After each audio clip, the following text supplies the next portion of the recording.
Hello, I'm Kirosha Kamal and welcome to CSIR Connect.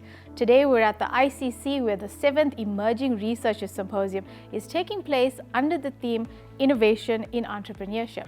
Here we're converging on critical matters on different spheres of our country. Please join us for more.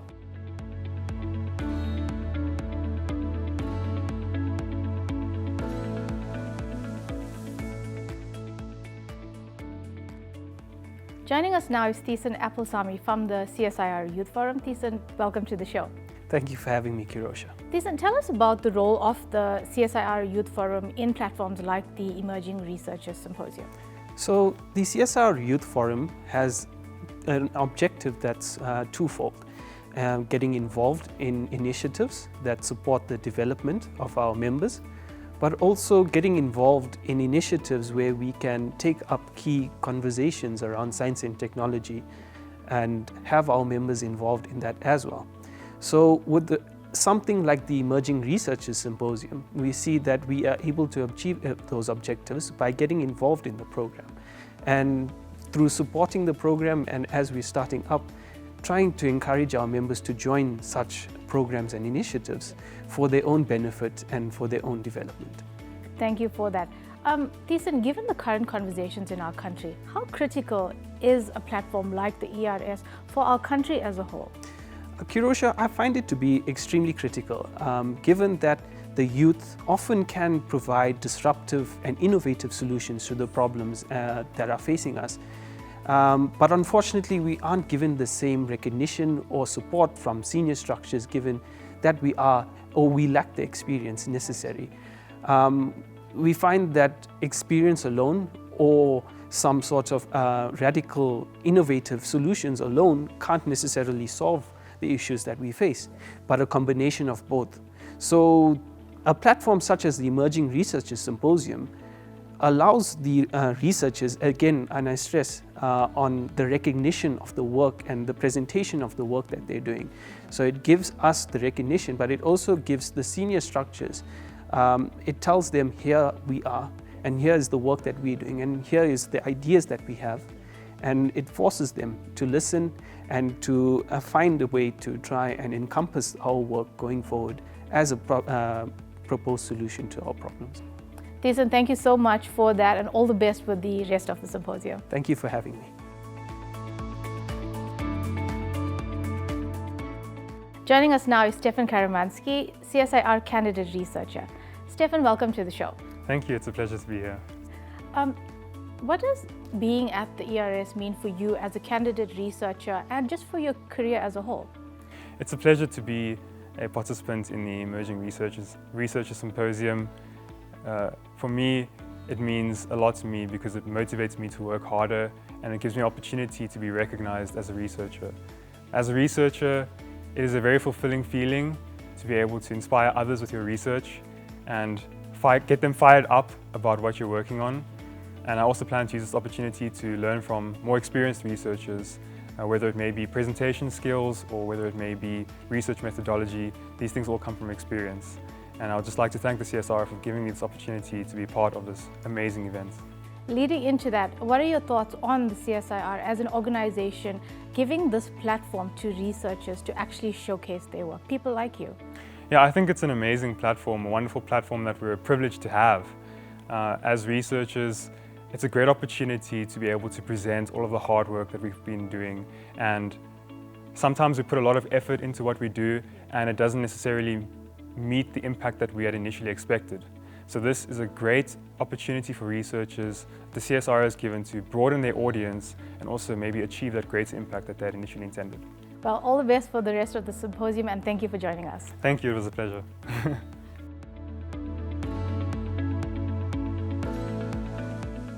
Joining us now is Shiba Dikatane from the Department of Higher Education and Training. Shiba, thank you for joining us. Welcome to the show. Good morning, Kirosha, and thanks for having me. Shiba, tell us a bit about your exhibition at this year's ERS. Kirosha, many thanks once more.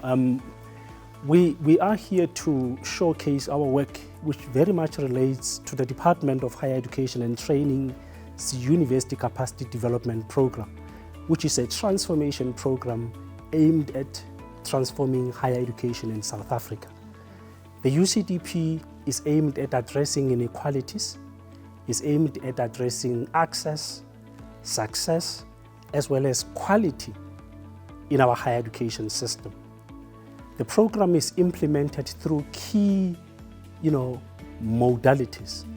The first one is student support and development. The second one is staff development, and the third one is program development or transformation.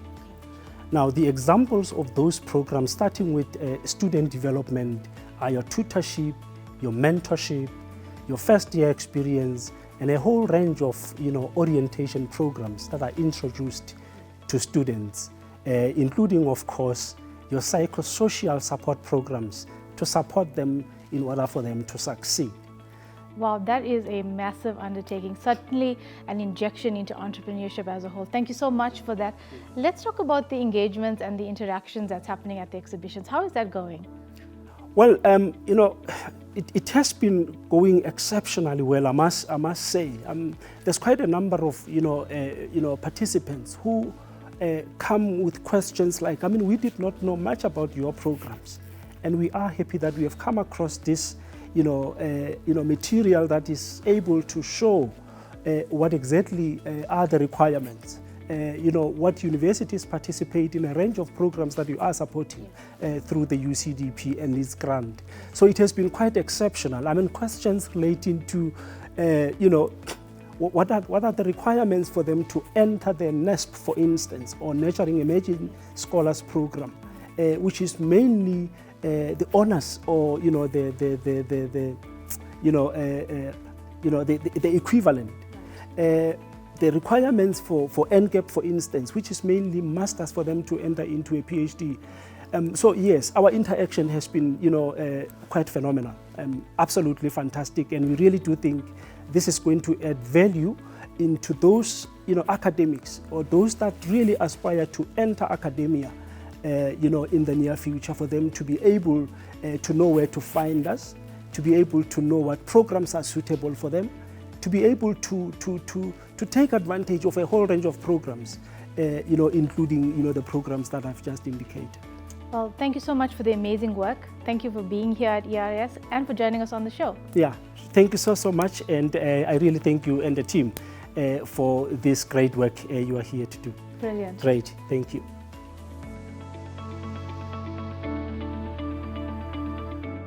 Joining us now is Retabile Makole. Retabile, you've traveled to be here, so we're really happy to have you. Welcome to the show. Thank you. Retabile, tell us a bit about your poster presentation at this year's ERS. Basically, my presentation is about developing gas sensing materials. These materials are going to be used for application of detecting volatile organic compounds known as BTEX compounds.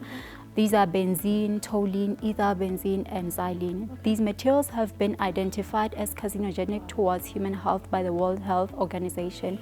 We interact with these type of compounds on a daily basis because they are emitted from surroundings by our adhesives, paints, coatings, glues, synthetic perfumes, and chemicals like that. It is helpful that we can have some sort of system that you can put in place for the detection, accurate detection of these materials at low concentration, so that we can mitigate the health effects that are associated with them, whether on a short-term or a long-term basis. Wow, that is some serious research right there. I'm sure that's a huge undertaking. So tell us a bit about your experience here at the ERS. What does it mean for you to be here as a researcher, and what does it mean for your career? Okay, for me personally, it means being granted an opportunity to create connections with people who are at my level and those who are at higher levels than me in terms of research and being in the academics. It's being given a platform to connect with those people, to see what other people are doing out there, how their work correlates with mine, what can I do to better myself by linking what I know with what they know, and just putting my work out there. You never know, what I'm struggling with might be what someone that has an idea of or knows how it works. So it definitely gives you that platform where you can just show the world what you're doing and also accept the help that you can get from them with regards to my project. Great. tell me, now that you've experienced ERS, what advice would you give to other emerging researchers who may consider participating in the next one? It's a great opportunity, so I would say give it a go. Grab it with both hands and just come and explore what other people are doing. Come and show other researchers, academics what you are doing, and you'll see what that will do for you and yourself and your career as a whole. Well, all the best during the symposium, and thank you very much for joining us today. Thank you for having me. This year's ERS has been spilling at the seams with bright minds and critical conversations. It's included an exhibition, poster presentations, plenary discussions, and a much-needed platform on funding. On that note, we'd like to thank our guests for joining us and to you for watching.